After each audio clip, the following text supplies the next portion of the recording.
Hola, buenas tardes a todos. Bienvenidos a nuestra Facultad de Derecho, en este caso a esta actividad, un día tan importante como es hoy, que lleva adelante nuestra Secretaría de Extensión Universitaria a través del Instituto de Derecho de Familia a cargo de la doctora Alicia Taliercio.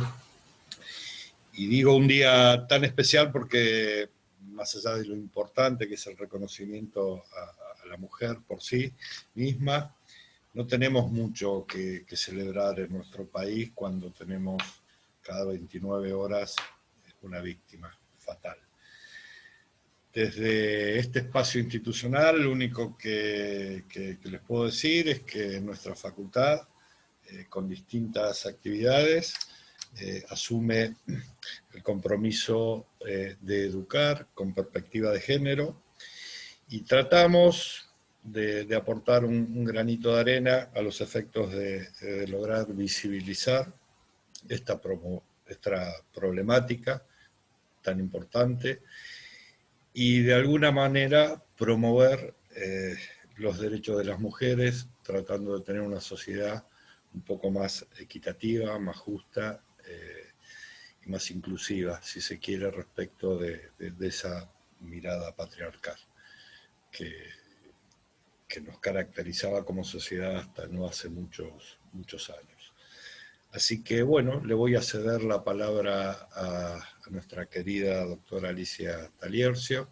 Bienvenida, Alicia, quien va a hacer la presentación de nuestro disertante, y avisarles a los que estuvieron en la charla del lunes pasado que hemos tenido algunas dificultades para remitir los certificados, que lo vamos a estar solucionando entre hoy y mañana a más tardar, y que a partir de ahora, a los efectos de tener una comunicación más fluida, hemos optado remitirlos también por WhatsApp. Así que en el formulario Google Form que van a tener que completar durante esta actividad, les estamos solicitando su número celular para poder remitirlo también por ahí. Así que bueno, Alicia, te cedo la palabra. Muchas gracias, Fabio. Muchas gracias a todos y cada uno, como digo siempre, desde el fondo de mi corazón, por continuar en estas jornadas que habíamos hecho todo el año pasado y que estamos haciendo este año. Y realmente sí, hoy es un día muy especial, es un día, yo les diría, para la reflexión.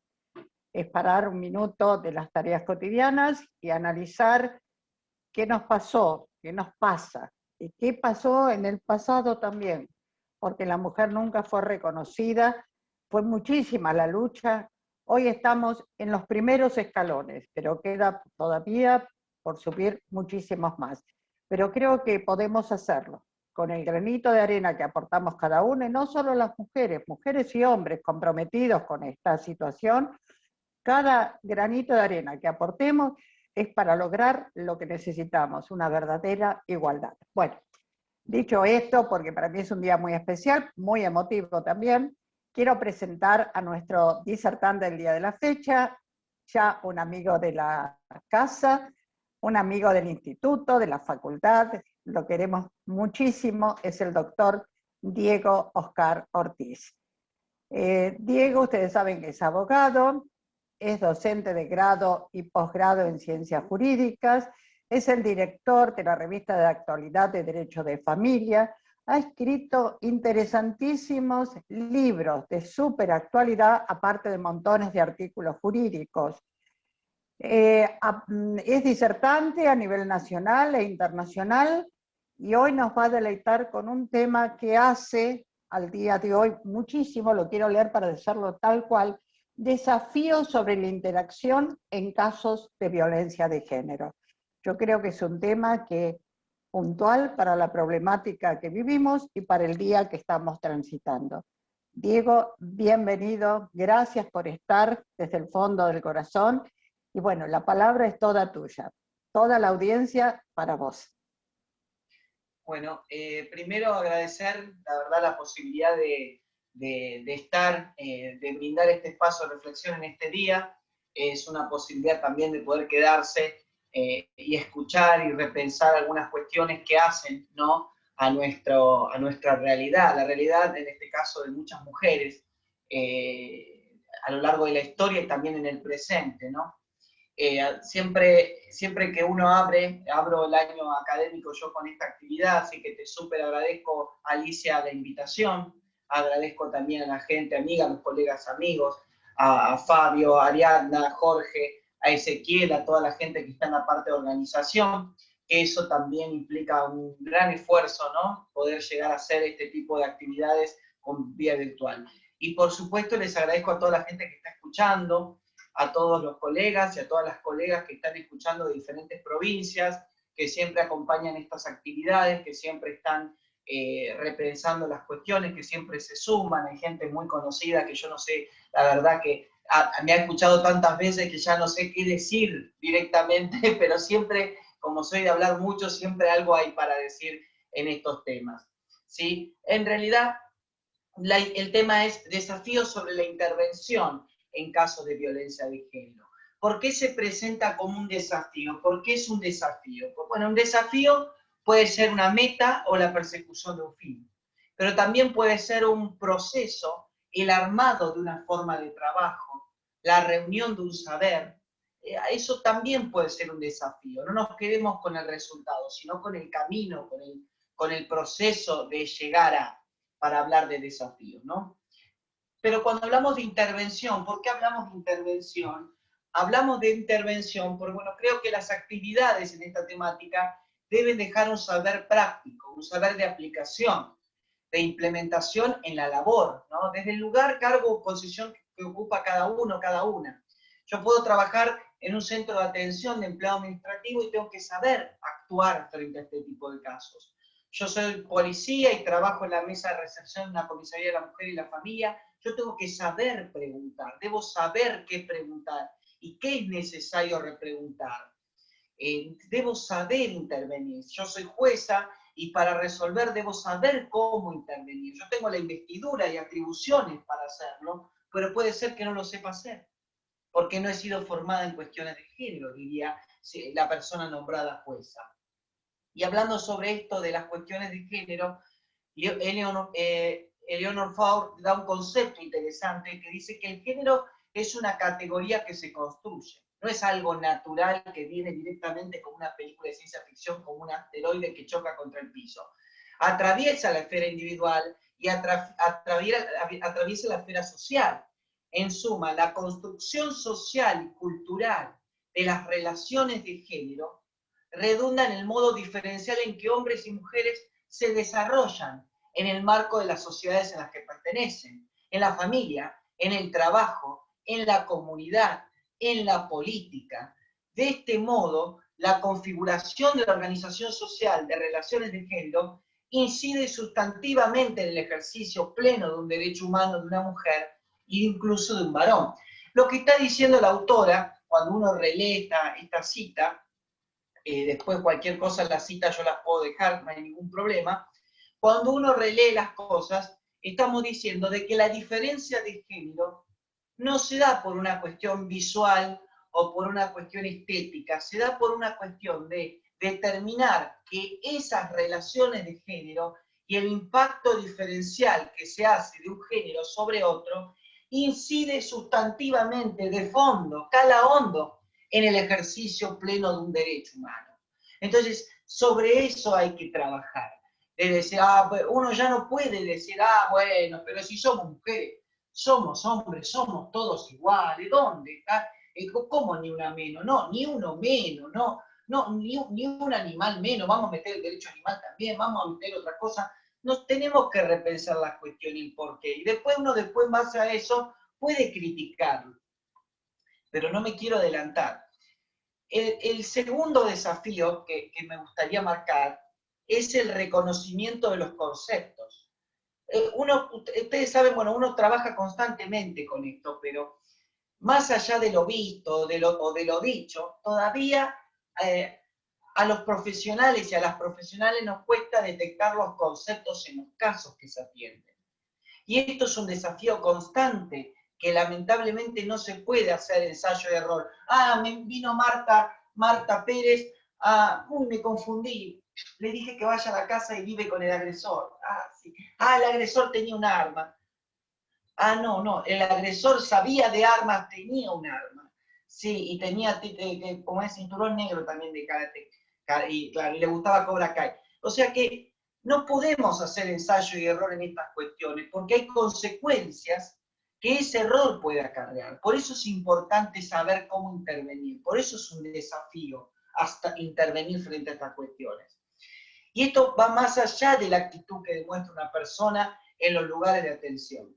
Y sobre esto también hay que tener cuidado con los estereotipos de la buena víctima y de la mala víctima. Porque si ustedes se imaginan, cuando ustedes trabajan en un lugar de atención en violencia, X, y se imagina que la persona que va a cruzar esa puerta va a ser Marimar, con el jacal, los abuelitos, el perro pulgoso, la gallina Nacha, y cae Marimar, y dice, necesito ayuda, por favor, me están destrozando. Y viene otra persona y dice, yo les pago a ustedes el sueldo, ustedes están todo el día rascándose, yo quiero...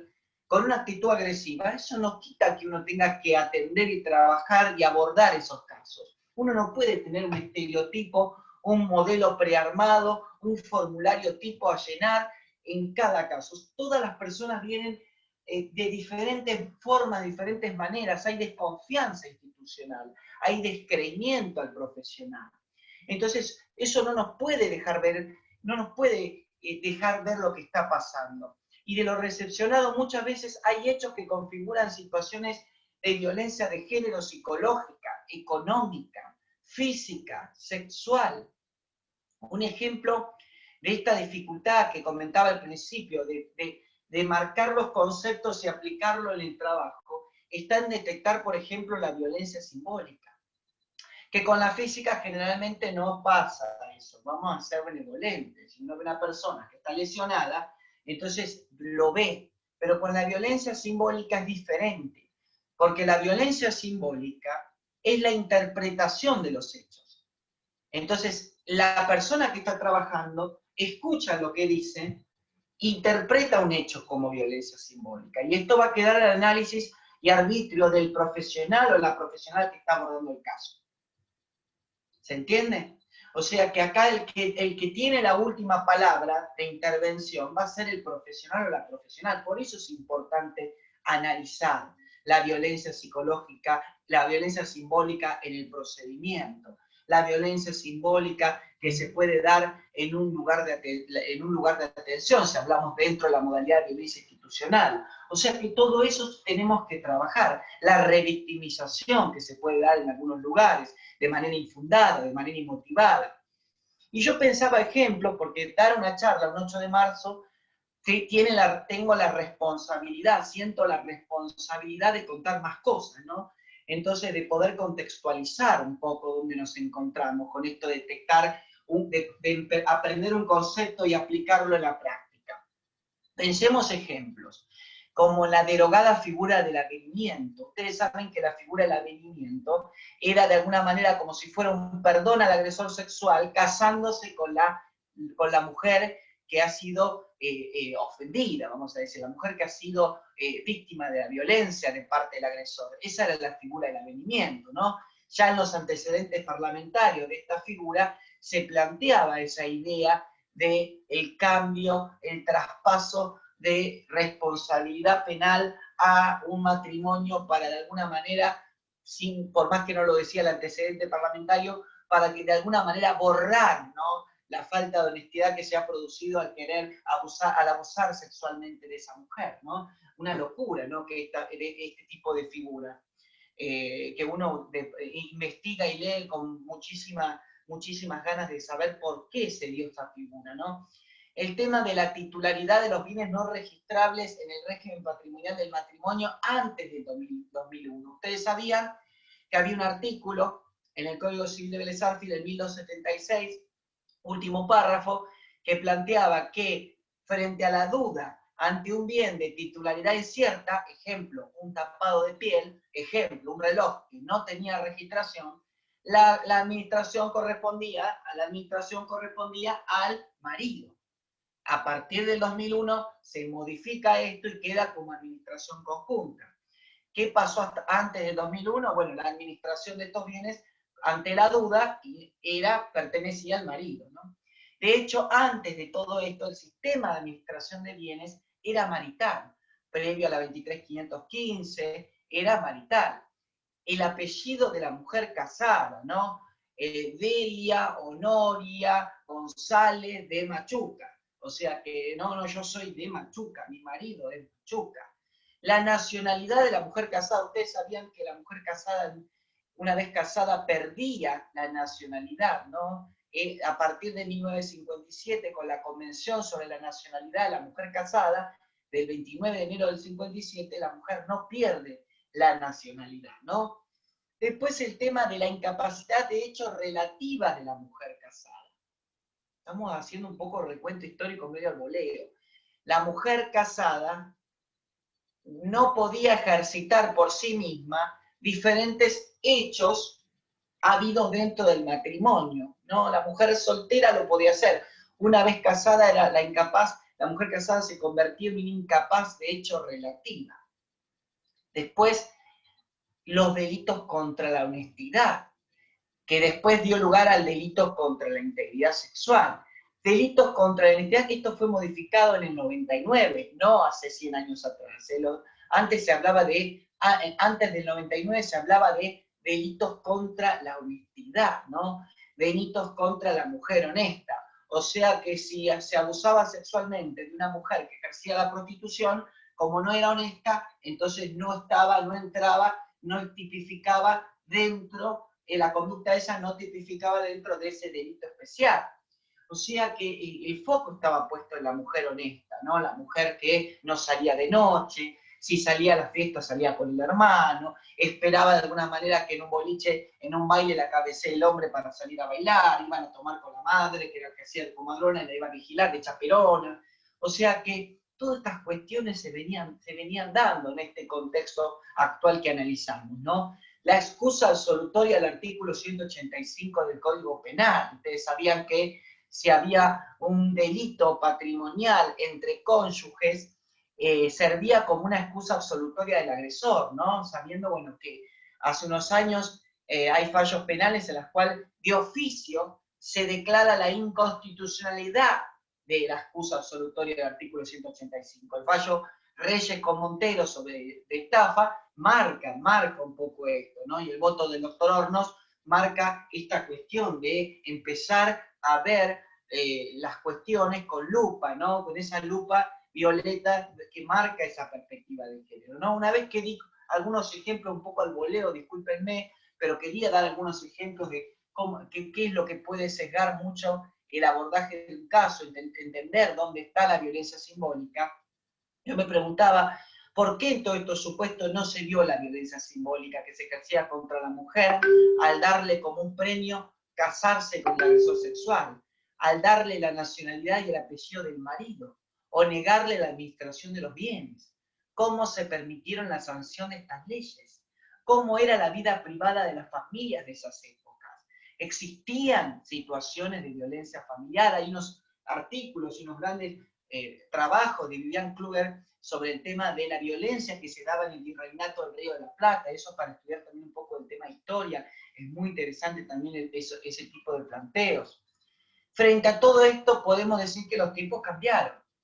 Hay cosas que antes nos hacían reír y ahora no es así. El contexto y el análisis de lo sucedido también. Hoy se habla de, ojo, los chicos de la generación de cristal, todo lo daña, todo lo lastima, todo les causa pavor. Es que estamos analizando las cosas de otra manera.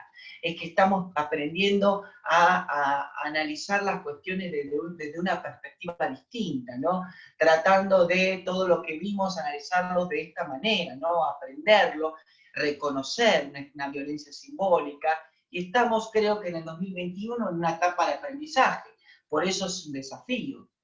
Hace muy poquitos días, 2 días menos, hay una noticia de que van a dejar de pasar los capítulos de Pepe Le Pew.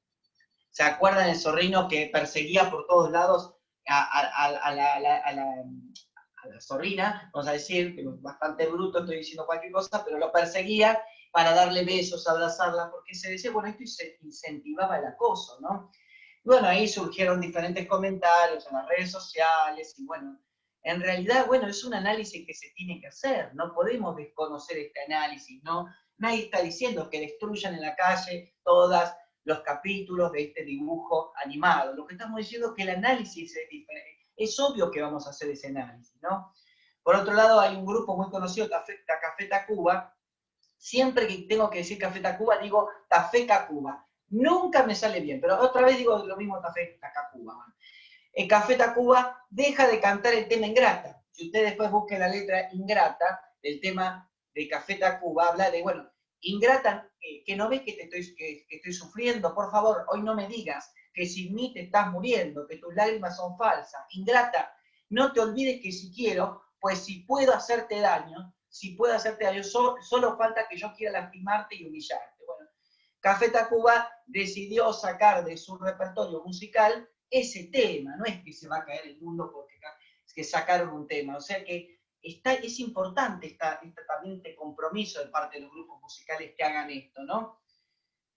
Y este desafío, que tardo en explicarlo porque es un desafío madre, a partir de esto vamos a entender lo demás, este desafío de ver un concepto, leer un concepto, o escucharla, qué sé yo, Alicia, escucharlo a Jorge, escuchar algo, una actividad, una disertación, o escucharme a mí y tratar de comprenderlo en la práctica.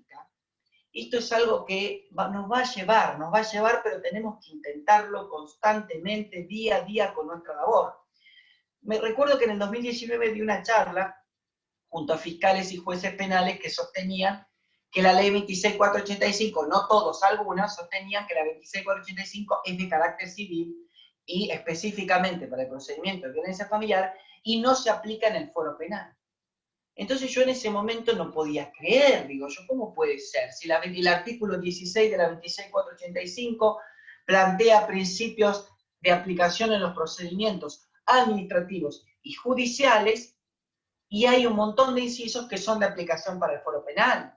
No podemos decir que la 26485 se aplica en un procedimiento de violencia familiar y punto. Cuando sabemos que se viene aplicando en diferentes ramas del derecho civil, derecho de contrato, derechos reales, derecho constitucional, derecho tributario. La 26485 es una ley de protección integral, de aplicación territorial, de aplicación operativa y se aplica en todas las ramas del derecho, inclusive en el foro penal. Nadie está discutiendo el principio de no admitir la analogía en el derecho penal. Nadie está discutiendo de que queremos que se quiera crear un delito especial por vía de una ley. No. Estamos de alguna manera introduciendo esta herramienta de análisis, que es la 26485, para poder dirimir estas cuestiones de una manera sana y libre de violencia, ¿no? Esta es la 26485 y se aplica al foro penal, ¿no? Me llamó mucho la atención eso. Otro de los desafíos a tener en cuenta, ya metiéndose cada vez más en el trabajo en sí, el tema del reconocimiento de los movimientos. A mí me llama la atención que cada vez que veo en las redes sociales que cuando hay una propuesta de curso, formación o charla sobre violencia de género, algunas reacciones son negativas e incluso agresivas, desacreditando a la expositora, desacreditando el tema, criticando a los que piden información sobre el curso. Ustedes hagan esa prueba, fíjense que cualquier curso, cualquier propuesta, incluso me ha pasado, se han publicado charlas que yo he dado y dicen, bueno, ¿qué van a hablar? ¿Y esto qué van a decir? ¿Qué invento? Uy, ¿cómo quiere robar ese ladrón? O no sé, ¿cómo quiere, qué ladri que son? ¿Que están robando? ¿Están chorreando? O sea que yo me pongo a pensar, ese grado de agresividad, eso, ahí nos tenemos que dar cuenta que con su accionar responden a la necesidad del curso. Por eso estamos haciendo los cursos. Por eso estamos trabajando en este tipo de cuestiones, ¿no? Porque hay un marco de agresividad, hay una cuestión también que supera, en este caso, supera a veces las expectativas. Hagan la prueba ustedes, cuando vean un curso, siempre hay alguien que lo critica de una manera muchas veces agresiva, muy agresiva. El tema es que muchas veces son colegas o colegas que envían este tipo de mensajes, ¿no?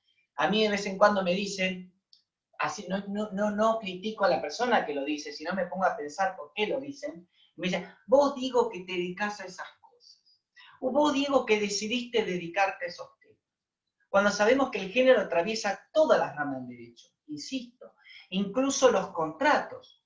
Hace poco yo comentaba un fallo de Morón, un fallo sobre el cumplimiento de contrato, que es de octubre del 2020, salió un comentario del fallo hoy en la revista Microjuris, después yo lo publico en mi red social. En el fallo se declara la nulidad de un acuerdo realizado en una pareja en contexto de violencia de género, ¿no? Él había pedido una suma de dinero y ella había dicho que fue forzada a firmar ese acuerdo porque vivía en un contexto de violencia de género. No quiero echar por tierra las normas de contratos y de nulidad de contrato y nulidad de actos jurídicos. No quiero echar por tierra los artículos del Código Civil y Comercial. Lo que estoy diciendo es analicemos el contexto en el cual se pide la nulidad de ese acto. Las situaciones que se dieron previamente a la celebración del acuerdo o en el momento de la celebración del acuerdo. Fijémonos qué pasó para pedir esa nulidad. Analicemos la cuestión de fondo. Cuando sabemos que en estos procesos de nulidad no solamente se analiza la forma, sino el fondo de la cuestión. Y esto de no reconocer, de negar o de minimizar las cuestiones, los movimientos, lo mismo ha pasado, por ejemplo, con mujeres ha pasado con mujeres asesinadas por sus parejas o exparejas. En redes sociales hay comentarios de personas burlándose de la forma en la que el asesino las mató. Y esto a mí realmente preocupa. Daña, no suma para nada. Divide y separa. Divide y separa. Burlarse de la forma del accionar del asesino cuando mató a una mujer. Y esto de alguna manera es algo que, por más que ustedes digan, bueno, pero las redes sociales se cubren por el anonimato, las redes sociales, muchas veces estas opiniones surgen claramente de los medios de comunicación, de las formas de las formas que presentan la noticia y muchas cosas más. Para dar otros ejemplos de esta negación de la gravedad del asunto, hace poco, en un programa de entretenimientos, el conductor planteaba la pregunta para que el participante conteste en qué lugar habían hallado asesinada a una joven, dando opciones, con toda la luz y los colores de un programa de entretenimiento, ¿no? Esto es terrible, no podemos minimizar, banalizar y descontextualizar un crimen, un asesinato, como pregunta en un programa de entretenimientos, ¿no? Más allá de que usted me diga, sí, pero no hubo intención, sí, Diego, pero el programa ese a veces difunde la línea 144, no, estamos hablando de que son cuestiones que uno no puede dejar pasar, ¿no? Lo mismo pasa cuando se invita a profesionales para hablar de la temática, ¿no? Si invitan a Alicia, o invitan a Jorge, o invitan a mí, me invitan a mí a un programa de televisión, yo tengo que saber bien cuál es el programa que me invitan y en qué contexto me van a invitar, ¿no? Y si me veo en la obligación de que en cada desafío dar ejemplos, porque lamentablemente se sigue negando la existencia de la violencia de género. Entonces uno dando ejemplos es como que da un viso de realidad a estas cuestiones que claramente existen. Otro ejemplo es el de una actriz y cantante que había concursado en un programa de televisión producido por Disney. En ese momento se difunde por redes sociales un video sexual íntimo. Y en la actualidad esa mujer ofrece clases de pilates y publica sus videos en las redes sociales. Si ustedes leen los comentarios, los hombres, con frases y comentarios desagradables de ese video, del cuerpo de la profesora, de la actriz que ahora es profesora de pilates, calificándola de manera peyorativa, negativa y agresiva a la mujer. Todo esto es para decirle que el lema Ni Una Menos es un movimiento que surge como una necesidad, la búsqueda de una respuesta incesante, una manera de reivindicar o proclamar un derecho desde los conseguidos como todavía no ejercido y por conseguir y por ejercer. O sea que reconocer un movimiento también es un desafío y es muy importante tenerlo en cuenta. Ya en la tarea profesional, ya en la tarea de intervención, otro de los desafíos que se presentan es el desconocimiento de la norma, ¿no? Hay mucho, e incluso la negación de las mismas, ¿no? Decir, faltan leyes, faltan normas, faltan las leyes, faltan las normas, falta que hagan leyes. A lo que yo digo, falta el análisis e interpretación de la normativa existente. Entonces, bueno, me van a sacar por ahí y decir, bueno, Diego, pero yo no soy abogada, yo soy trabajadora social, yo soy psicóloga, esto yo no me corresponde, pero en realidad el conocimiento de la norma me permite a mí dar una cobertura a mi forma de trabajar, dar una cobertura legal, jurídica a mi forma de ejercer, de intervenir, de hacer un informe, de intervenir, de hacer algún tipo de escrito, de hacer algo, me da esa posibilidad, ¿no? Hay una frase con respecto al, vieron que uno dice, que yo decía recién, faltan las leyes, faltan las normas. Hay una frase muy interesante de López Oñate que decía, el legislador quiere preverlo todo y legislar sobre todo, creyendo erróneamente que la multiplicidad de leyes sea un adecuado remedio.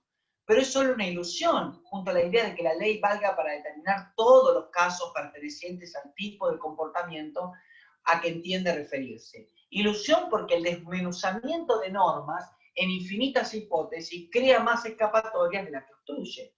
No vamos a poder crear una ley para cada caso. Tenemos que interpretar esa ley y ese marco normativo con perspectiva de género.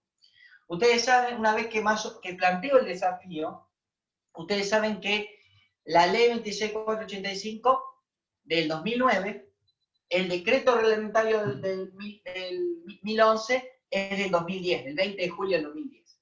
La 26485 es del de marzo del 2009, ¿no? O sea que ya estamos hablando que cumple, en este caso, 12 años. La 26485 remite en el artículo 3 a las convenciones internacionales.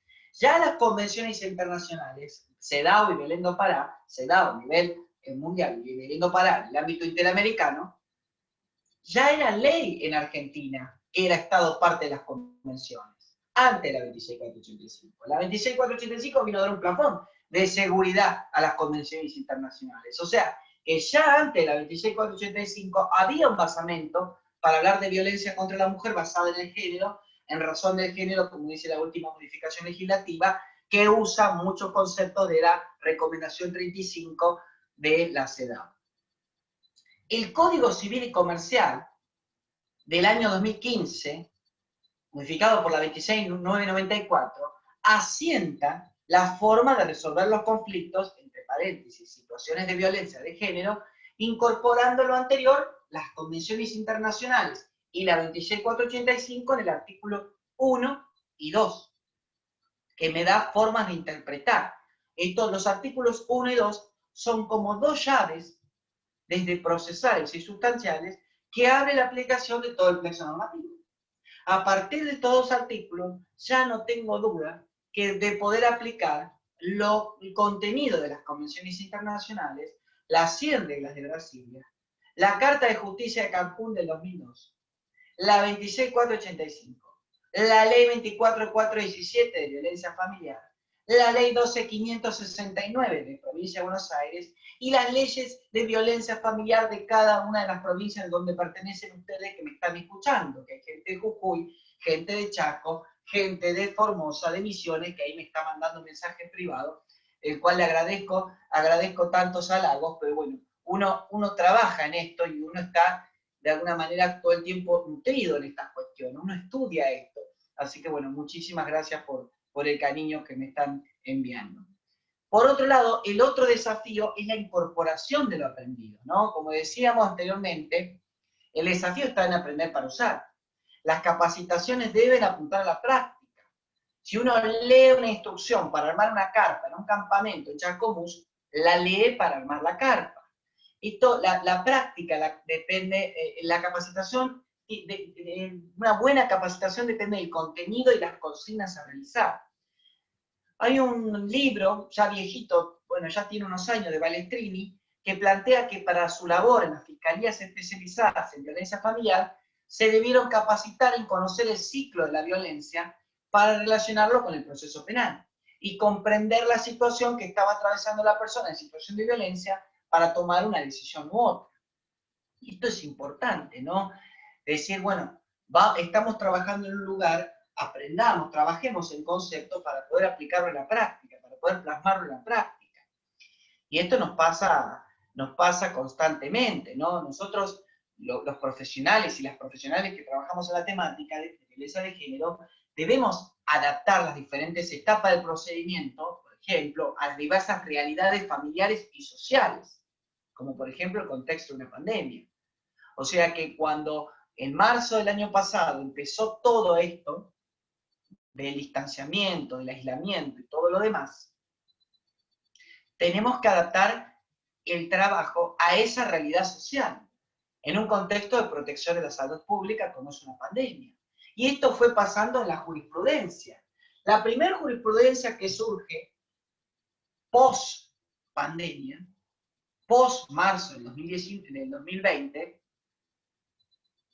era jurisprudencia procesal.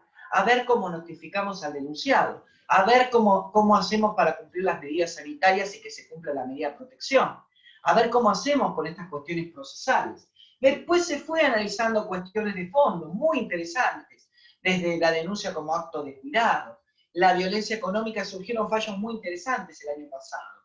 Surgieron fallos también que empezaron a receptar formas de maltrato infantil, como el síndrome del bebé sacudido. O sea que surgieron un montón de cuestiones el año pasado, no es que se paró a nivel jurisprudencial. La adaptación de esta realidad familiar y social depende del lugar profesional que cada uno ocupa. Omitir esa adecuación significaría actuar sobre el caso de una manera inocua, es decir, no producir efecto protector alguno, ya que la idea inicial es proteger. La idea inicial es proteger. Imagínense, el policía Diego, en pleno, vamos a ubicarlo en otro momento, el año pasado, en pleno distanciamiento de una mujer y la para. El policía Diego le dice, señora, ¿qué hace acá a esta hora? Necesito denunciar, mi marido me pegó y tengo que hacer la denuncia y voy acompañada de mi amiga Marta. Si el policía Diego no sabe que la persona en situación de violencia, junto con un acompañante, artículo 25, la 26485, puede de alguna manera, se exceptúa este aislamiento preventivo, obligatorio y social, para hacer una denuncia y presentarse a hacer una denuncia en compañía de un acompañante, probablemente realice una práctica no adecuada, probablemente diga, bueno, no, señora, vuelva a su casa, esto la verdad que no se da cuenta que estamos en el contexto de una pandemia, o sea que es importante adecuar, contextualizarlo cuando estamos trabajando, ¿no? Y también se habla sobre el tema de la labor judicial, de juzgar y trabajar con perspectiva de género. Yo sé que hablamos en clases, cursos, jornadas, encuentros profesionales de tener la perspectiva de género, ¿no? En realidad, esto es un artículo que escribí el año pasado, yo decía, se ve la perspectiva de género como si fuera la búsqueda de un tesoro que alumbre nuestro pensar y accionar. Se habla de juzgar y trabajar con perspectiva de género, ¿no? Ah, mira, hay gente que tiene mi teléfono y me está mandando un mensaje de la charla. O sea que se habla de juzgar y trabajar con perspectiva de género. Y en esa búsqueda incesante, en la concurrencia de charlas, en la lectura de conceptos, mensajes, frases de autores y autores, pensamos, ¿tenemos o no esa perspectiva de género? ¿Cuántos cursos tengo que hacer para tenerla? ¿Quién me debe dar ese curso? ¿De qué depende adquirir la perspectiva de género? Yo tengo que ser profesional para adquirir la perspectiva de género. Yo soy portera o portero de un colegio y tengo que tener esa perspectiva de género. ¿Alguna vez la tuve? ¿Es necesario que se llame así para incorporarla? Son preguntas que uno se va haciendo y todas estas preguntas tal vez nos hagan pensar en que primero hay que reconocer la importancia de incorporarla en nuestro accionar. Y después tenemos que entender que la perspectiva de género en la actualidad, como dijimos, del concepto de Ford, no es la misma, es una construcción que se viene dando. Y ese es el problema, que muchas veces no se reconoce la distribución desigual de poder que afecta e impide el ejercicio de un derecho por encima de otros, ¿no? Ahí está el tema. Y en eso de juzgar con perspectiva de género, uno va viendo diferentes ejemplos, diferentes actuaciones, diferentes prácticas profesionales. Hay un fallo que yo leía el otro día muy cortito, de Ita-Ibaté, de Corrientes, el juzgado de paz del doctor Modenuti, y se resuelve que se dispone como medida cautelar en protección de las personas que son menores de edad, ordenar al Banco de Corrientes, sucursal de Ita-Ibaté, de manera urgente que se habilite el cobro por ventanilla de las cuentas judiciales, correspondiendo a alimentos y en causas de violencia. en caso en que los titulares y autorizados al cobro no tengan tarjeta de débito, debiendo asimismo adecuar su normativa interna a los estándares nacionales e internacionales sobre género y protección de niños, niñas y adolescentes, a los fines de no incurrir en un hipotético o posible caso de violencia institucional, ¿no? En este caso, empezar a incidir, ¿no? Que la resolución incida también en lo social, en las formas de comprometerse, ¿no? Hay un fallo años atrás de la doctora Noemí Valdés, que intimaba al personal de la salud a capacitarse en violencia obstétrica. En post 26485, intimaba a que se capaciten en violencia obstétrica. Otro de los puntos, y no me quiero poner tan procesal, porque en realidad esto se hablaba, el público es no solo abogado o abogada, sino también de otras profesiones. El desafío es también seguir viendo la especialidad de las medidas cautelares. Ustedes saben que es un tema que a mí me ha interesado mucho. Yo hace más o menos más de 10 años que investigo el tema de medidas cautelares o medidas de protección en el procedimiento de violencia familiar. Siempre leo, releo, armo algún artículo, trabajo mucho en esos temas de interpretar, ¿no? este tipo de medidas de protección en el procedimiento de violencia familiar. Lo único que quiero decir nada más, sin ponerme pesado, es dar algunas viñetas de algunas cosas que ustedes tienen que ver como desafío en la intervención. Primero, recuerden que las medidas se encuentran enmarcadas en leyes especiales, como por ejemplo la 26485. Los distintos hechos marcan la intervención en el derecho. El tipo de proceso en el cual se resuelve una medida es urgente. O sea que la urgencia marca el medidor de temperatura de la resolución. Las medidas de protección son de naturaleza autosatisfactiva. Con la sola resolución es suficiente. Voy haciendo como un paneo nada más, gente. La necesidad de una labor interdisciplinaria, que ahí vamos a hablarlo también como desafío aparte. Los presupuestos de admisibilidad de una medida. Empezar a darnos cuenta que el peligro en la demora también, de alguna manera, tiene que ser contextualizado, visto desde una perspectiva de género. La flexibilidad de la adopción de medidas, el rol de los operadores y operadoras, las medidas específicas que no se dan en otro tipo de leyes, la aplicación de los principios procesales en las relaciones de familia, empezar a tener en cuenta las medidas acorde a las personas en condición de vulnerabilidad.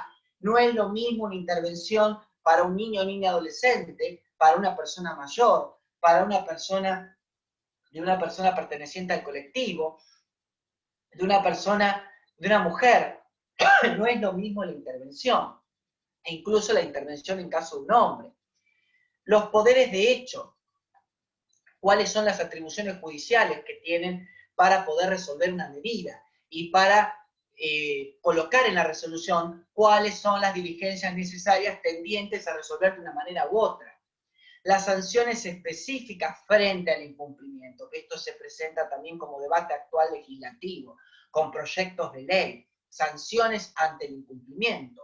Hay articulado, tendríamos que trabajar en la eficacia y la ejecutoriedad de las sanciones ante el incumplimiento. Tendríamos que ver la gravedad de lo que significa incumplir una medida en un procedimiento de violencia familiar, más allá de desoír o desobedecer la manda judicial, acrecienta, acentúa el riesgo en la integridad psicofísica de la mujer en situación de violencia. La posibilidad de prórroga, qué marcos de posibilidades se da, el seguimiento de las medidas. O sea, estas son solo viñetitas, puntitos, solo átomos de todo, de por qué es importante hablar sobre la especialidad de las medidas en el procedimiento de violencia familiar. Después viene otro desafío, gente, porque también quiero dejar lugar a las preguntas. El otro desafío es el trabajo en equipo, que tiene que ser totalmente desjerarquizado y cohesivo. El trabajo de tipo desjerarquizado y cohesivo. ¿Cómo trabajamos en equipo?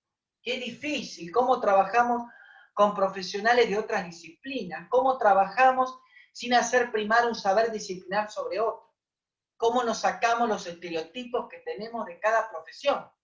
Y yo siempre cargo con compañías trabajadoras sociales, las cargo, Y le digo, ahora la compañera trabajadora va a traer el saumerio, va a empezar a poner un saumerio de pachuli, nos cargan a nosotros, él como es abogado sabe todo, él sabe todo, o sea que es el dueño del saber, pero hablando en serio, cuando uno trabaja, tiene que aprender de alguna manera a presentar su saber de manera amena, respetuosa, para llegar a un trabajo cohesivo, un trabajo coherente de cada caso que se presenta. Primero que nada, en la temática no se puede trabajar como un llanero solitario. Nadie puede decir omnisciente, lo ve todo, yo sé todo, soy el ojo de gran hermano, veo todo, la verdad, que anda conmigo que él te va a resolver las cosas.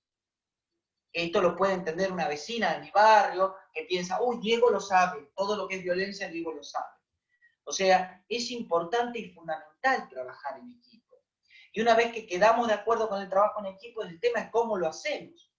Primero, respetar el saber de cada disciplina. Yo no puedo analizar en profundidad una conducta de una de las partes. No puedo armar y discutir los términos de un informe médico. Tampoco la profesional del área de psicología me puede discutir la existencia de una etapa en el procedimiento o un concepto de un recurso de apelación, reposición o revocatoria, o las 2 horas del plazo de gracia, cuestiones jurídicas. Podrá discutir la modalidad de un procedimiento, la tardanza del mismo, pero negar la existencia no pertenece a la disciplina. Entonces, el tema del saber, respetar el saber de cada disciplina, ¿no? Lo miro también a Jorge, porque, bueno, Jorge trabaja en la misma institución que yo, y el tema de también cuando uno tiene un caso para trabajar, que en cada caso la discusión es distinta, más allá de que uno cuando trabaja con compañeras, las mismas compañeras o los mismos compañeros, ya uno queda de acuerdo, ya uno tiene una forma de darse cuenta de lo que piensa el otro y lo compartimos igualmente de otra manera. Segundo, es importante también conocer al grupo de trabajo, qué formación tiene cada profesional en cuestiones de género. Hay abogadas que vienen de lugares de asistencia, de centros barriales, de centros culturales, o del Poder Judicial, o del ejercicio privado. Hay médicos que son médicos legistas, pero no tienen experiencias educativas en género. Hay trabajadoras sociales que vienen del ámbito territorial, de trabajar en otras instituciones no ligadas directamente al género, o sí. Y esto permite la variedad de formaciones y empezar a unificar criterios de atención.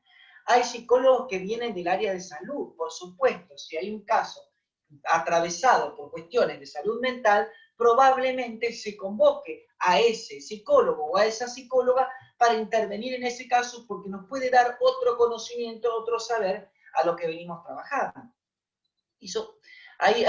Por ejemplo, nos puede pasar que viene un caso vinculado a niñez y adolescencia, una forma de maltrato emocional, físico y o sexual. Y una de las abogadas viene de lugares de trabajar de niñez y adolescencia, de la asistencia a niñez. Probablemente se concurra, se invita a trabajar, a participar del equipo a esa abogada, ¿sí? Esto me hace acordar el otro día viajando en taxi, los taxistas son fatales. Fatales, no todos, el 99,9. No, mentira. Los taxistas son fatales. Entonces me dice el taxista, me pregunta, ¿a qué te dedicas? Bueno, yo le iba a decir peluquero de las estrellas, pero digo, no, mejor no. Soy abogado, me dedico a temática de violencia. Y enseguida pregunta, ¿penalista? Entonces, no, me dedico a derecho de familia, a derecho de la familia. Bueno, como diciendo, entonces no sirve. Entonces me dio risa porque el tema también de cómo el imaginario del otro, de la otra, ¿no? Cuando uno habla de violencia, ¿no? Como me dicen mis amigos, vos, amigo o amiga conocido, me dicen, vos no serás un trabajador social frustrado que te dedicas a violencia. No, le digo, al contrario. Necesitamos abogadas y abogadas que trabajen en violencia. Necesitamos ese trabajo. Invito todo el tiempo a colegas a que trabajen en estos temas. Y toda esta intervención, este reconocimiento nos lleva a unificar criterios. Ojo, unificar criterios no significa usar los mismos en todos los casos. No significa cualquier caso se usa del 1 al 10, estas reglas. Significa, una cosa es diseñar una estrategia de trabajo conjunta para un determinado caso, y otra es usar esa misma estrategia para todos los supuestos. Esto no va. Copiar y pegar no sirve en este tipo de supuestos, ¿sí? O sea que el trabajo de unificación de criterios se tiene que dar de manera particular en cada caso. No es que genere incertidumbre, genera una permeabilidad, una flexibilidad a la hora de trabajar. Y se habla también mucho de un trabajo que algo dije yo, el tema de la interdisciplina. Y ese es el desafío de intervención, trabajar de manera interdisciplinaria, confluyendo saberes. El tema de lo de jerarquización no significa echar por tierra un cargo. Yo sé que esa persona es la jueza, pero yo soy el trabajador social que trabajo en equipo con esa jueza. Y la doctora tiene que saber, la digo porque la veo desde arriba, porque soy un simple trabajador social, la veo desde arriba a la jueza. Y tiene que saber que mi aporte, mi visión social de la vulnerabilidad que existe en esa familia, la tiene que ver ella para resolver una medida. Porque estamos hablando de que esa familia vive en un lugar que fue tomado, en un lugar donde lo están por desalojar, en donde uno de los chicos tiene HIV, en donde el informe figura esto. O sea que estoy dando ejemplos. Y la interdisciplina implica un punto de contacto, ¿no? De jerarquizado, porque si no, si la jueza arriba me dice, yo soy la jueza y decido como quiero, vos sos un simple trabajador social, espera la fila, cuando te suban de cargo, porque vieron los cargos prosecretario, administrativo, te suban los cargos, después habla conmigo, ¿no? Si la jueza tiene esa actitud, o el juez tiene esa actitud, no se va a poder trabajar de manera interdisciplinaria. Probablemente el trabajador social va a decir, sí, doctora. Sí, doctora. O la psicóloga o el psicólogo van a decir, sí, sí, sí, está bien. ¿Qué quiere que ponga? Pone eso porque necesito. Bueno, listo. Eso no es trabajar de manera interdisciplinaria. Como, eso es como si fuera trabajar de manera interdisciplinaria, pero eso no es trabajar de manera interdisciplinaria, ¿no? El Código Civil y Comercial habla de la multidisciplina. La 100 regla de Brasilia habla de equipos multidisciplinarios. Esto es un previo, no creo que la interdisciplina.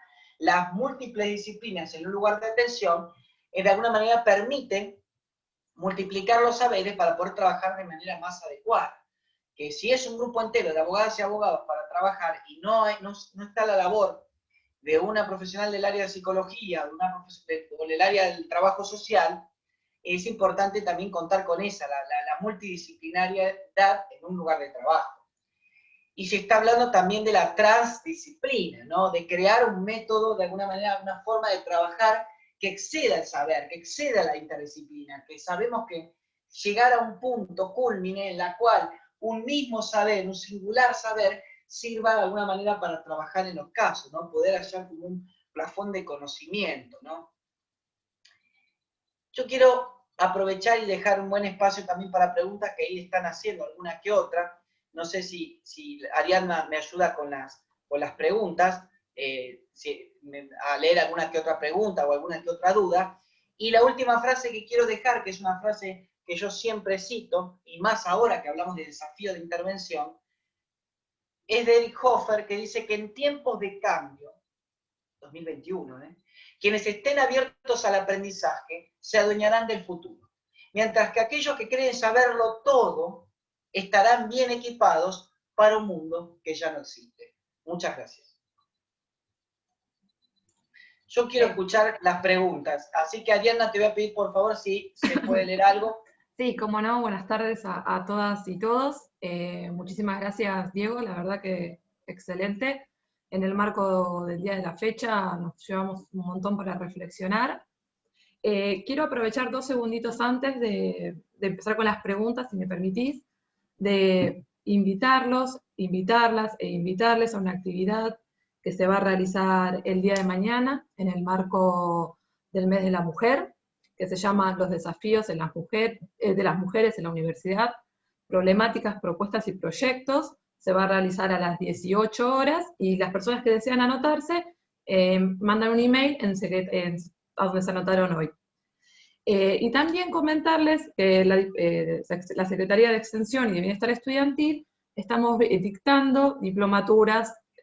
Este año es la 3ª cohorte de las diplomaturas en Géneros y Sociedad, y en breves vamos a dictar la primera diplomatura en Violencias de Género. Así que bueno, Diego, voy a comenzar con las preguntas. Antes que nada, gracias primero. No, y la verdad que están felicitando, tenemos un montón de mensajes de diferentes puntos del país felicitando, escuchando tu disertación. La primera pregunta es si podrías repetir la normativa que se debe tener como base en esta materia. Sí, Primero, bueno, agradecerles a la gente que ahí me está mandando un montón de mensajes privados, no quiero quedar como asqueroso, pero cualquier duda, cualquier cosa conmigo, mi red social de Facebook es Diego Ortiz Uva. Diego Ortiz Uva. No pongan solo Diego Ortiz porque hay un pastor evangélico venezolano que se llama como yo y recibe más solicitudes que yo, eso es verdad, sé que él no. Y después el pastor me dice, aleluya, hermano, no sé qué está pasando contigo, pero por favor, mi Facebook es Diego Ortiz Uva. Bien. Una vez que el marco normativo es complejo porque en realidad todo está vigente.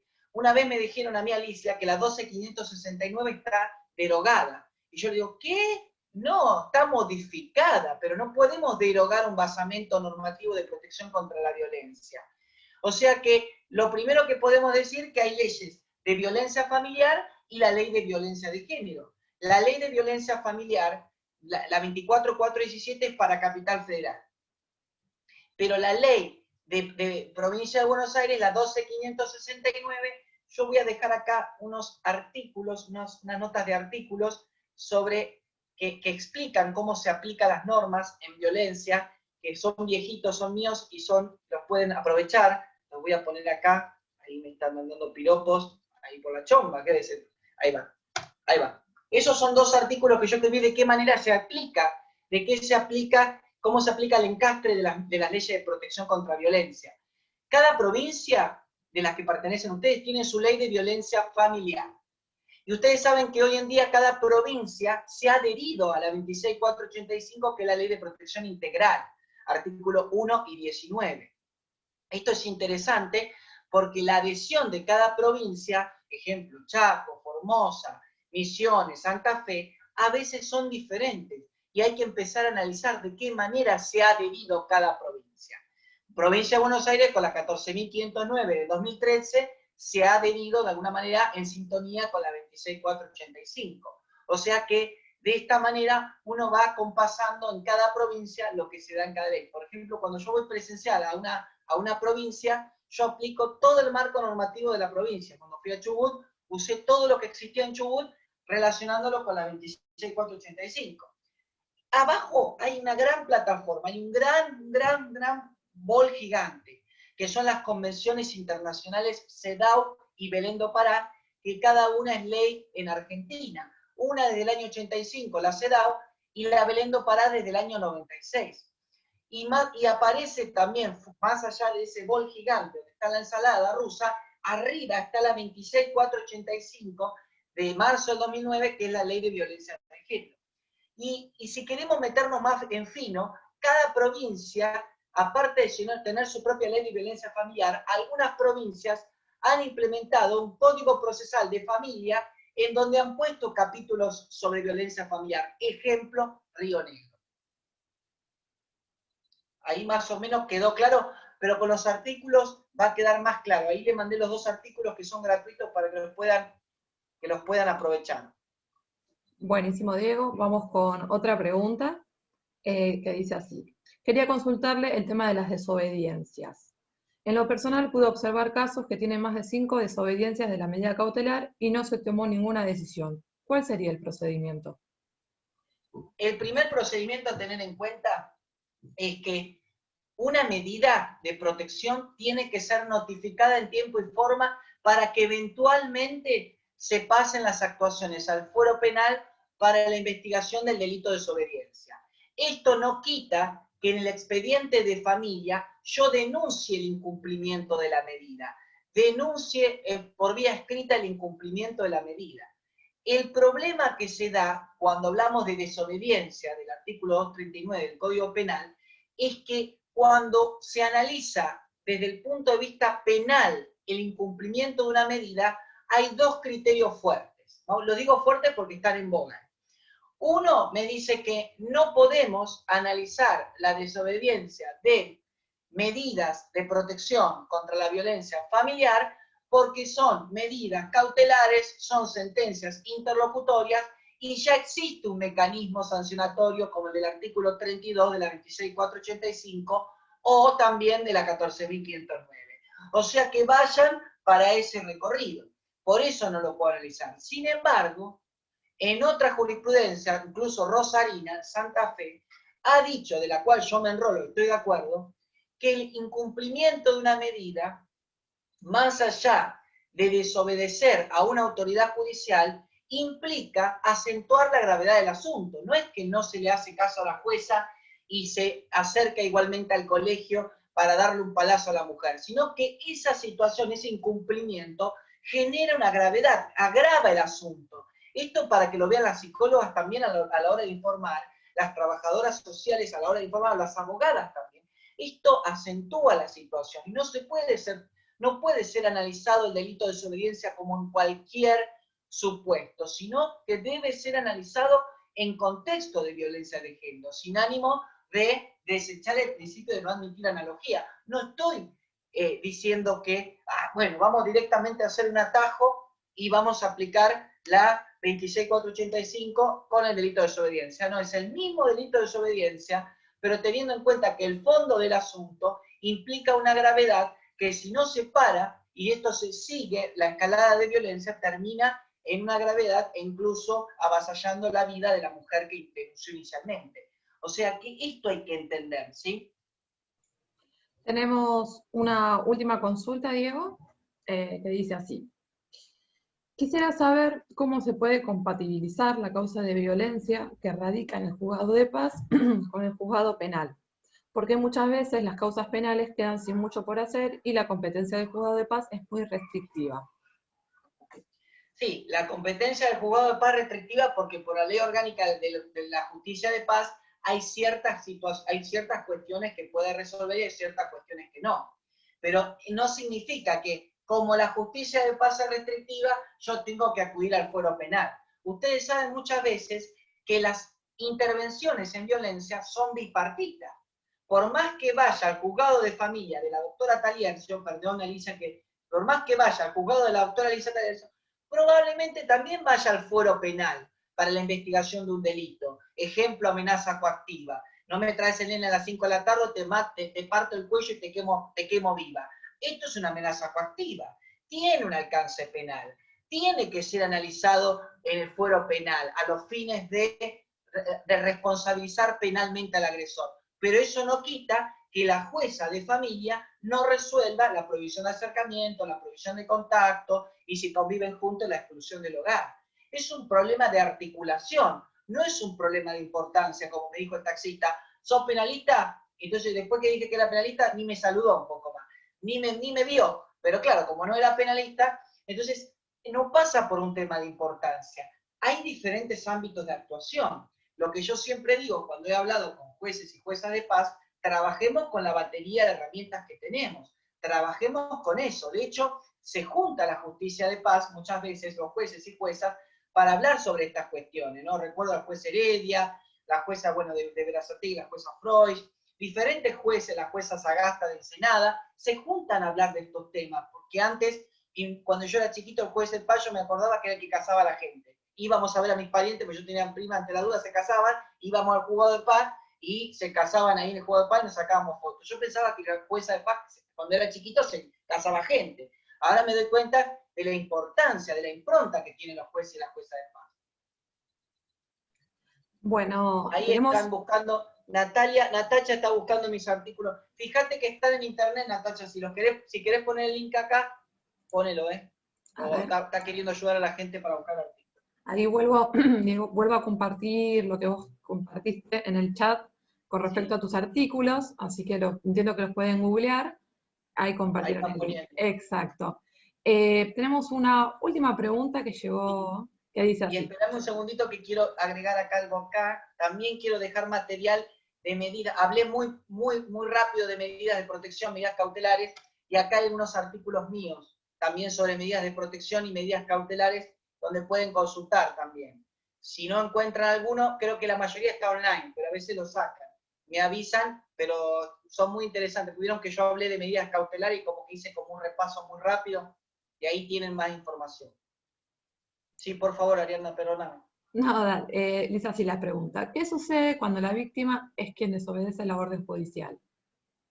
Saben que en España hay un delito que es el quebrantamiento de la pena, el quebrantamiento de la medida, en donde ha pasado que a la propia mujer que ha ido a denunciar ha sido condenada por quebrar la medida. Acá viene algo que se llama como un reto a nosotros, ahí la veo a Doris que siempre está en las actividades, ahí veo como un reto a nosotros, ahí paso chumear a quién está, porque ahí chumeando algunos cuantos, vamos a chumear un poco más, ahí la doctora Andrada, ahí el doctor Canelo también, Hernán, lo he visto, a Marcela Baldi, hay unos cuantos, bueno. El tema pasa ahí, no puedo chusmear más. El tema pasa también con respecto a lo que uno, ¿no? De qué manera uno va a trabajar y abordar el caso, ¿sí? A ver, repetime la pregunta porque se me fue. Sí, cómo no. Dice así, aguarden un segundito. ¿Qué sucede cuando la víctima es quien desobedece la orden judicial?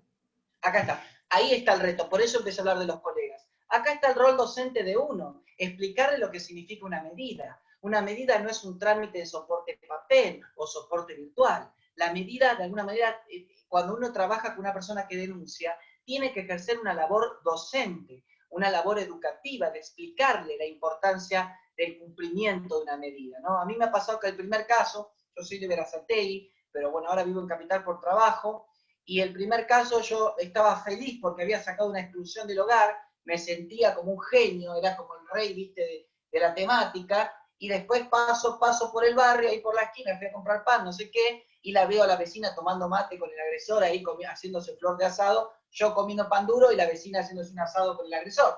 O sea, ¿qué está pasando acá? Digo yo, hay un expediente en el juzgado de paz y esta persona está tomando mate, comiendo asado ahí con la persona en la casa. Yo no me puedo enojar con esa persona. Acá fallé yo, algo tendría que haber hecho, algo tendría que haber dicho, ¿no? Porque hay una labor docente que hay que cumplir. Uno no puede decir, acá ya yo siempre digo lo mismo, mira que a partir de ahora hay una intervención judicial. O sea que ya deja de ser un caso privado, bueno, lo perdoné, venite a casa, traete una factura. No, esto deja de ser un caso privado a ser un caso de atención pública del ámbito de intervención judicial como administrativo desde el ámbito de los centros de atención. O sea que ¿sirve castigar a una mujer que denuncia, obtiene una medida y la incumple? No sirve. ¿Sirve de alguna manera educar con perspectiva de género a una persona? Claro que sí, porque nosotros estamos en ese aprendizaje. Entiéndase que educar no significa retar, no significa gritar y no significa directamente llamar a la persona y mandarle decirle a partir de esto. La persona tiene que comprender la importancia de hacer una denuncia de violencia. Hoy como a veces me dicen mucho, yo todos los días recibo consultas sobre los temas, ¿no? Yo no puedo patrocinar, no puedo asesorar porque, bueno, trabajo en el Poder Judicial. Pero siempre digo lo mismo, me preguntan lo mismo. ¿La mando a denunciar, Diego? Y esto y lo estoy mirando cara a cara a cada abogado, ¿eh? Y la dejé de mirar a Ariadna y miro a cada cara. Sí, ustedes, colegas, me dicen mucho, no ustedes mismos. Diego, ¿la mando a denunciar? No es la mando a denunciar, no es que la mando a comprar tipo esperando la carroza que la manda a comprar fiambre surtido. No, acá esta persona tiene que entender la denuncia de violencia que está haciendo. ¿Qué significa denunciar? ¿Para qué denuncia? Para obtener una medida. ¿Qué es una medida? ¿Qué medida resolvió el juez? ¿Qué significa esa medida? Uno lo puede hacer con lenguaje sencillo y directamente la persona va a comprender la importancia de lo que está haciendo. Y esto es importante remarcarlo, porque castigar a una persona que hace una denuncia es un contrasentido protector. Es como que en vez de querer protegerla, la desprotege y la dejo librada al azar. O sea que ella vino de alguna manera a denunciar y tengo de alguna manera que darle toda la contención e información para que lo pueda hacer de la mejor manera. Bueno, muchísimas gracias, Diego. Le quiero recordar que esta charla está siendo grabada y luego será publicada en nuestro canal de YouTube de Derecho Oficial UNLZ, si quieren volver a verla. Y como vos comentabas del abordaje interdisciplinario, le voy a dar la palabra a la doctora Alicia Taliercio para que presente la actividad del día lunes de la semana que viene. Doctora Taliercio. Muchas gracias. Bueno, Diego, brillante como siempre, es un gusto escucharte. Es un gusto, hijo. Así que bueno, mil gracias por cada uno de los conceptos. Y efectivamente nosotros la idea es seguir con la interdisciplina, justamente. Así que para el próximo lunes vamos a tener una disertación especial de la doctora en psicología, Analía Lozada. Y la verdad que es un tema que los invito para que lo escuchen, porque que va a ser interesantísimo. El tema que va a abordar son los hábitos saludables de contención en la época de distanciamiento social público obligatorio. Son normas que nos van a llegar profundamente, así que de corazón están todos invitados. Nos reencontramos, si Dios quiere, el próximo lunes a las 16 horas para estar nuevamente junto a todos ustedes en una nueva charla. Gracias Diego, gracias Fabio, Aradna, todos los que están presentes, que los quiero muchísimo. Muchísimas gracias. Un beso para todos. Muchísimas gracias, gente. Muchas gracias por el cariño. La verdad que uno aporta, lo hace con mucho cariño y prepara cada charla. Ustedes saben que cada charla que uno da la hace de la manera diferente y con muchas ganas de seguir trabajando. Muchísimas gracias, gente. Un aplauso para ustedes. De mi parte, para ustedes. Para las colegas mujeres también, porque es un esfuerzo que están realizando en este día. La verdad, muchas gracias. Muchas gracias. Muchísimas gracias, Diego. Bueno, vamos a dar por finalizada la actividad del día de la fecha. Felicitar a todas y cada una de las mujeres que estuvieron acá en su día, más allá de lo que dijimos al principio de la charla.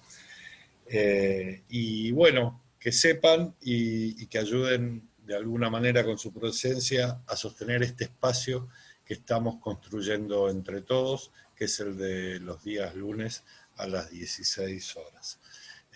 El cual va a ser de alguna manera, va a seguir siendo de alguna manera dirigido por la doctora Alicia Taliercio. Estamos así por finalizado y muchísimas gracias Diego y a todos y cada uno de los participantes. Muchas gracias.